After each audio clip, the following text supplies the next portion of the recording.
இந்த மாதிரி shoulder fall ஆகுதா, இல்லை இப்படி ஷோல்டர் தூக்கிட்டு இருக்கா, அப்போ இந்த ட்ரிக்கை ஃபாலோ பண்ணுங்க. இப்போ சுடிதார் உள் பக்கம் நம்ம ஆல்ரெடி தைச்சிருக்கோம். அந்த லைனில் இந்த ஆர்ம் ஹோல் எக்ஸ்ட்ரா கிரீஸ்ல இருந்து 1 இன்ச்சுக்கு ஒரு மார்க் கொடுத்துக்கோங்க. ஆல்ரெடி நம்ம தைச்ச லைனை நான் மார்க் பண்ணியிருக்கேன். அங்கேருந்து கீழே ஒரு 1/2 இன்ச் நான் மார்க் கொடுத்துருக்கேன். இந்த 1 இன்ச் லைனையும் இதையும் ஜாயின் பண்ணிடலாம். இந்த மாதிரி டிப்ஸ் அண்ட் ட்ரிக்ஸ் பிடிச்சிருந்தா லைக், ஷேர், சப்ஸ்கிரைப் பண்ணுங்க. நான் எப்படி கரெக்டாக மடக்கிறேனோ அப்படி மடக்கிக்கோங்க. திருப்பி காட்டுறேன் பாருங்க. இதுதான் ஷோல்டர் தைச்ச லைனு. இப்போ அங்கிருந்து தான் திருப்பி டவுன் பண்ண போறோம்.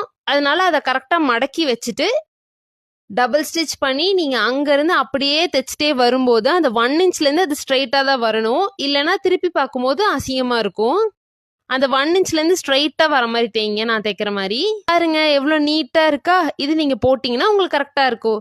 உங்களுக்கு ஆர்ம் ஹோல், செஸ்ட்டு மற்றதெல்லாம் கரெக்டாக இருந்தும் ஷோல்டர் இப்படி தூக்குச்சுன்னா மட்டும்தான் இந்த ட்ரிக் உங்களுக்கு ஃபாலோ ஆகும்.